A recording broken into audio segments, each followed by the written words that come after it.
URC round number 11 is in the bag, folks. Interesting round. Leinster are still undefeated in the URC. The South African derbies continued with the Lions getting a home win and the Sharks getting a win away. The Welsh sides didn't fare too good, with none of their sides being able to pick up wins. But on the flip side, for the Italians, what a great round with both Benneton and Zebre picking up wins. Scottish kind of mixed bag. One side winning, one side losing. We'll go through the matches pretty quick, wrap them up.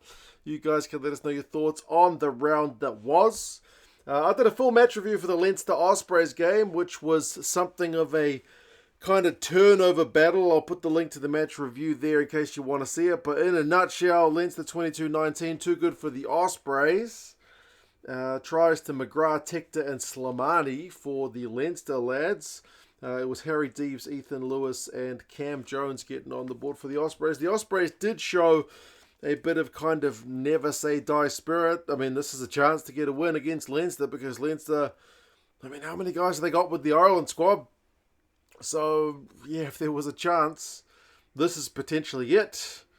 It was a real battle of the turnover merchants. Tipuric was ever present, so was Deegan, so was Morgan Morris. But, yeah, Leinster's class showed at the end of the day for that one. I still feel like, and you guys know I love the URC and I love Super Rugby, and you can argue which one's better till the cows come home, but there's one area Super Rugby does a lot better than the URC, and it's the bloody highlights. The URC highlights still suck. Like, I watched the Ospreys game against Leinster in full, so I know that Justin Tipuric won a turnover penalty with 20 seconds to go to give the Ospreys hope of potentially getting a win. It's the Ospreys maul that's been going to town on Leinster. It's their one shot at really winning the game.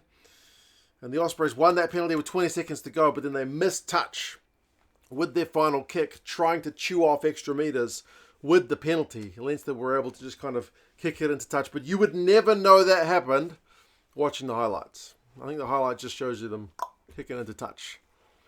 So, the Leinster guys. So, yeah. That aspect of this competition, which I like many aspects of, still leaves a fair bit to be desired. What can I say? Edinburgh and Zebre. Zebre, man, 2 wins in a row. Away wins, unbelievable. 22 points to 17 wins over Edinburgh. Trula, Garcia and Departamelo getting the 3 tries for Zebre. It was McCann, Tuipulotu, that's Mosese Tuipulotu and Crosby getting the tries for Edinburgh. Edinburgh's fans were doing their best to get their side across the line, but their team really just wasn't doing it for them. I mean, the hands for the Trula try for Zebre were phenomenal. That was a kind of very highlight-worthy try. I mean, Edinburgh hit back pretty much straight away. Second half, Zebre got the maul going. But, yeah, despite the support of the fans, they just couldn't get Edinburgh across the line. That's also despite a yellow card and a late red card for Zebre, meaning they were defending 13 against 15 at times. They still managed to hold on. Zebre play an attractive kind of rugby. They had like 12 offloads in this game. They love chucking the ball around. I mean, Edinburgh had 8, but yeah, it wasn't enough for them. It was good to see BULvSHA back in this one. I mean, he had a try-saving tackle, which was kind of TMO'd, which ended up getting penalised because he was offside, but that guy's been missing from any kind of rugby for such a long time. Very pleasing to see that guy back, but yeah, how good. Zebre. Edinburgh, you feel like, are an underperforming side, and Zebre, I mean, it's just good to see you guys genuinely, I mean, I know you're second bottom still at the moment, but you're genuinely not far away from Ulster and Ospreys and the Lions and Connacht in terms of the points. Like, if you were to get a bonus point win in your next game, you could shoot up the table, which has not been the story of the Zebre side for the last few years anyway. So, good to see them doing something different. The Lions and the Stormers in terms of the South African derbies, 30 points to 23 for the Lions. Lions are still a really dangerous side, but you feel like the Stormers are pretty sloppy. Like, the Stormers had well enough possession and territory to win this game, and the Lions punished. They had a really good first half, some kind of mismatch in terms of the amount of players on the field, with Stormers getting carded means that the Lions, were able to punish that man, Kewan Horn. Very dangerous, helping to set up tries to Vandenberg and to Van Fake on 20 and 23 minutes. So the Stormers conceded some early points. They were 24-6 down at halftime. The Lions had a third one through Low. So, big first half from the Lions. The Stormers had a big comeback. They had tries to Galant, which was some pretty individual brilliant action, and Roos got one as well. But the Lions had a couple of penalties scored in the second half to keep the score just out of touching distance for the Stormers. They kicked a late penalty to at least get a losing bonus point out of this one, but that's a much needed win for the Lions, because they are still, with a game in hand, kind of just outside that playoff race. So to get a bonus point win at home against a rival team, very, very important. But I do feel like the Stormers will be unhappy with how many turnovers and whatnot they coughed up during this game.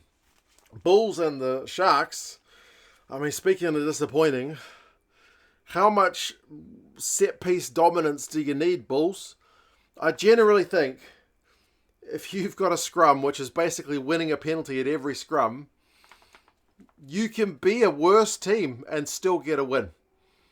But the Bulls showed me to be a liar, because the Bulls had absolute set-piece dominance. I mean, the turf at Loftus was tearing up something pretty bad, which I don't usually see at Loftus, but didn't seem to matter. Set-piece dominance did not matter. The Sharks have got a pretty slick back line, which took the chances that they had.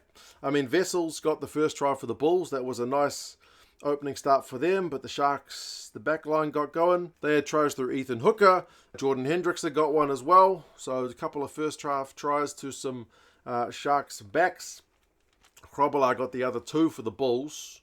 One was kind of a can they get back into the game try on the 77th minute after a bunch of pressure, but that man who got man of the match, MUNvSCA, got one on turnover ball. He is a proper quick number 6, isn't he? And then Pinkley got one on 72 minutes. So bonus point win for the Sharks, despite the fact that their scrum was under pressure, despite the fact that they were down, I think at one point, to 12 guys on the field. They just kept getting yellow carded. Yeah, they're both their locks yellow carded. I mean, Lorenzo Julius still looks the business. MUNvSCA, like I mentioned, he's got some real wheels. He made a heap of tackles in that game as well, 17. So, yeah, the Bulls, you had enough chances to win that game. 17 missed tackles to the Sharks 11, I guess, is a good boost for the Sharks' defense. But just, I mean, Inyekane going off early didn't help for the Sharks. Certainly didn't help their set piece. And it was kind of awkward seeing him. He comes out on crutches whilst their DJ is playing YMCA. Didn't quite seem fitting, but I guess the DJ is not watching what Trevor Inyekane is doing. But yeah, good win for the Sharks. Pleasing to see them get some action going, but yeah, it just seems wrong, because I've seen plenty of teams, including my Blues at times, be beaten by sides who maybe weren't better than them, but had a better set piece than them. So yeah, the Bull, I think Jake White will be really, really disappointed with that one. But as I said, good on the Sharks getting the win. Backs look really slick. Munster and the Scarlets is one of the more lopsided results this week. The possession and territory numbers. Munster had 75% possession and 78% territory. The Scarlets probably scored the nicest try of the game, maybe, through Max Page.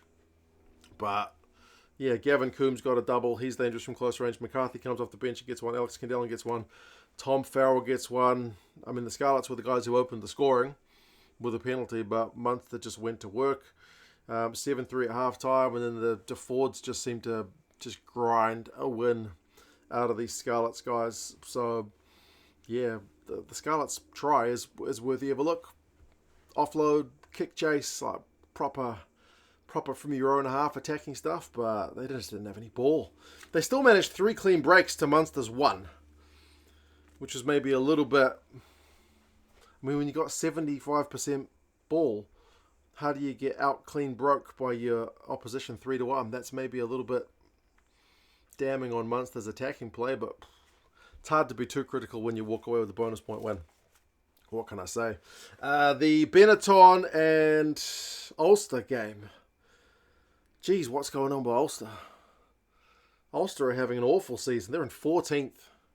above Zebre, just 3 points above Zebre and above the Dragons, who are genuinely the proper cellar dwellers, but 34-19. This was game on at half-time. It was 19-17 at half-time. And it finishes 34-19. Benneton score all the points in the second half. I mean, you got Doak, Lowry, and Stockdale scoring those first 3 tries. Lowry's one intercept. Stockdale, some gas and some power, really pleasing. I mean, the first half was cracking. Gallagher scored one, which was a cracking kind of turnover ball try as well. Mendy got one, so the backs were really getting to some action. But Ulster's yellow cards in the second half, 15v13, Benneton score. And then just when you think Ulster may be going to get back into it with Tom O'Toole, he puts in, was it like a punch or a shove on Izzy Core, and he ends up getting a try chalked off for some foul play. So it's just silly, shake my head stuff. I don't know. Penalty count was 17-7 against Ulster. Things are not happy in Belfast at the moment. It's yeah, it's just very, very troubling to see how their season is going as bad as it is. Connacht and Cardiff, though. Connacht, a little bit of a scare. Connacht started this game with a real hiss and a roar. Silky hands for the first try. Power for the second. They had Ben Murphy and Hurley Langdon go over for their first 2 tries. Connacht were ahead 19-0. And then Cardiff managed to get their comeback on. They scored a try to make it 19-7 through Lilo. Then 19-12 through Donnell. And then 19-19 when Brayley scored on 70 minutes. So to go from 19-0 down to 19-all, heck of a comeback, but the Connacht Maul sees them get the winner on 76 minutes through Tierney Martin. So, yeah, I feel like Connacht maybe a little bit more of a scare than they would have liked. Like, I mean, stats-wise, they had a heap of clean breaks, 10-4. So one would have thought they might have scored a few more than the Cardiff boys. I guess they did in the end. They get the bonus point win, but yeah, they'll not be happy with surrendering a 19-0 lead and having to kind of come back and win the game again. But win the game they did, and in terms of their season, that was a really important win to get as well. And then the final game on the Sunday, Glasgow ends up putting the Dragons to the sword, but it was another one that was competitive at halftime, 24-20 at halftime, but the Dragons don't score any second half points. They had tries through Benjamin and Lewis Hughes in the first half to make it game on. But all the second half points coming to the Dragons. I mean, George Horn ended up getting a double. Johnny Matthews scored a try, which wasn't a maul try for a change. So good on him. Cancellieri got the final one. Duncan Weir got one. Macbeth got one. They just piled on some points. So good win for Glasgow. I mean, they had a 10-0 deficit. The Dragons were up, but they stuck to their work, managed to have a lead at halftime, and then just really piled on the points in that second half. Clean breaks in that one. 16-4, which is almost as lopsided as you'll ever see.